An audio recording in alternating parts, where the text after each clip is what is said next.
On May 10, 1996, Beck Weathers was left for dead on Mount Everest. By morning, his team assumed he was gone.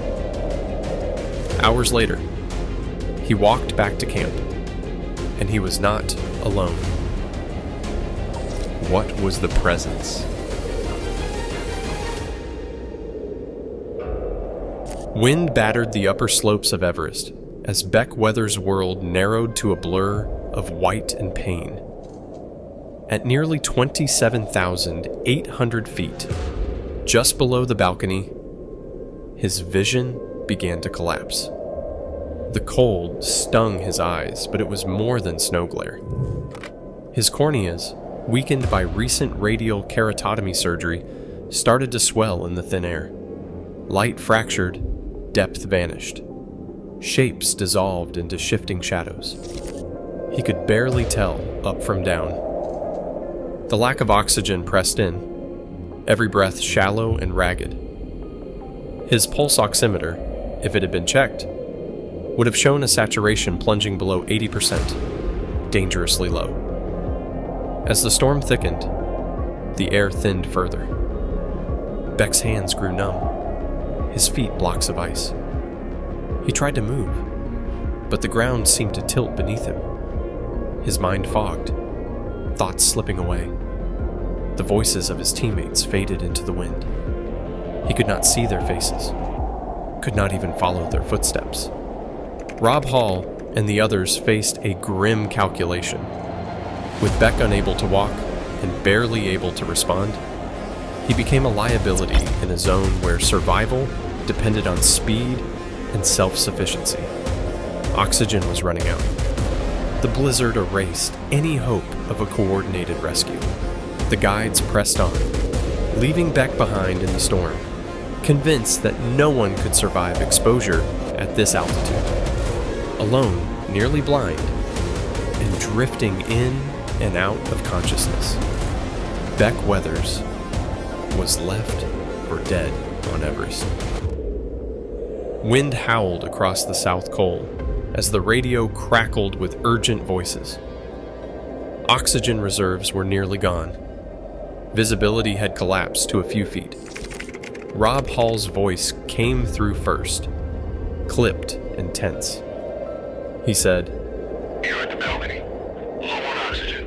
We need to get down fast. We cannot afford to wait for any more climb." The guides faced a brutal calculation. Mike Groom reported that Beavers was not responding. Mask off. He was down on the slope. Neil Beidelman's reply cut through the static. He said, "We have a team that's still alive. A storm coming. We'll have to go." At 12:25 UTC, the decision was made. Hall's final transmission left no room for doubt. He said, "We're moving. If he is not up, we will leave." The logic was pitiless, but clear. Bottled oxygen was running out. Each tank measured in precious minutes, not hours. The blizzard was closing in. Wind gusts topping 70 kilometers per hour. Every additional moment spent on the exposed slope risked the lives of the entire group.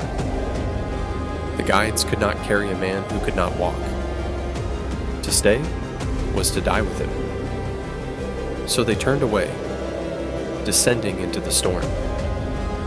The radio fell silent.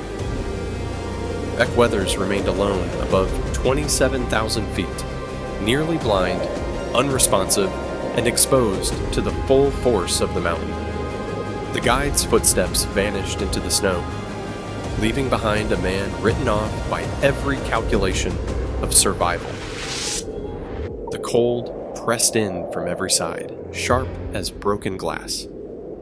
Beck Weathers lay half buried in the snow, the world around him reduced to a muffled roar and blinding white. His body had become a stranger. Hands curled into claws, skin numb and waxy, limbs slow to answer. Wind chill pushed the temperature below minus 30 degrees Celsius. Each breath scraped his throat, thin and unsatisfying. as if the mountain itself was squeezing the air from his lungs. He drifted in and out of awareness, mind fogged by hypoxia and cold. In this state, the brain begins to misfire. Shapes appear where nothing exists. Shadows move through blowing snow. Some reports claim Beck heard footsteps behind him. Others said he saw a figure walking ahead through the storm. Beck could not see clearly, but more than once he felt it. Something just out of sight, moving when he moved, waiting when he stopped. The simplest movement felt impossible. Even the urge to survive faded, replaced by a heavy, seductive stillness. Somewhere deep inside, a jolt of panic cut through the haze. Lying still meant death. The instinct to move, faint but insistent, pushed against the numbness. He tried to roll over, but his muscles barely responded. The ground seemed to tilt, the sky and snow blending together. He could not see his hands. His vision tunneled, black, creeping in from the edges, the world shrinking to a single point of pain and cold. He could not tell if he was upright or lying flat. He could not remember why he had to keep going, but could sense someone or something with him. A presence, not seen, but felt. Explorers have cited it before, claiming it walks beside them, speaks to them, even guides them.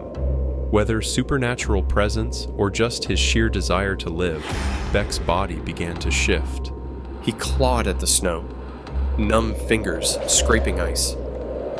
Each movement sent needles of pain through his arms and legs, but pain was proof he was still alive. The storm howled. The cold bit deeper, but something inside him refused to let go. In that moment, survival was not a plan or a hope. It was a single, desperate act. Move or die. Snow and darkness pressed in on every side as Beck Weathers forced his numbed body to move. The presence guiding each harrowing step.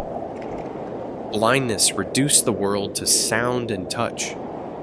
The hiss of wind, the crunch of ice beneath his knees, the faint rasp of his own breath.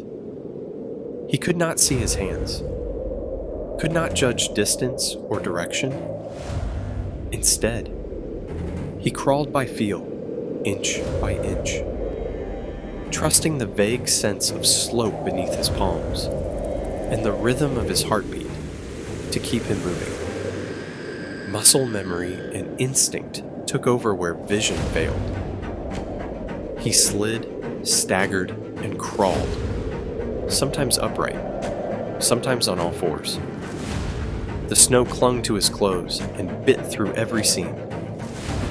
Each movement sent jolts of pain through his frozen fingers and feet.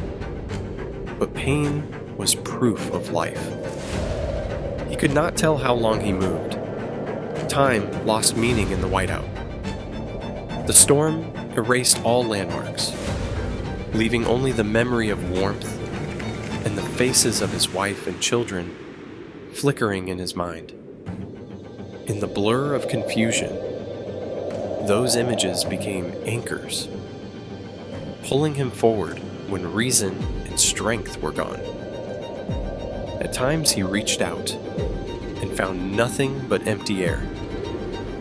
At others, the ground seemed to tilt away beneath him, threatening to swallow him whole. Every sway, every stumble corrected by his drive and perhaps a divine entity he could not see nor comprehend.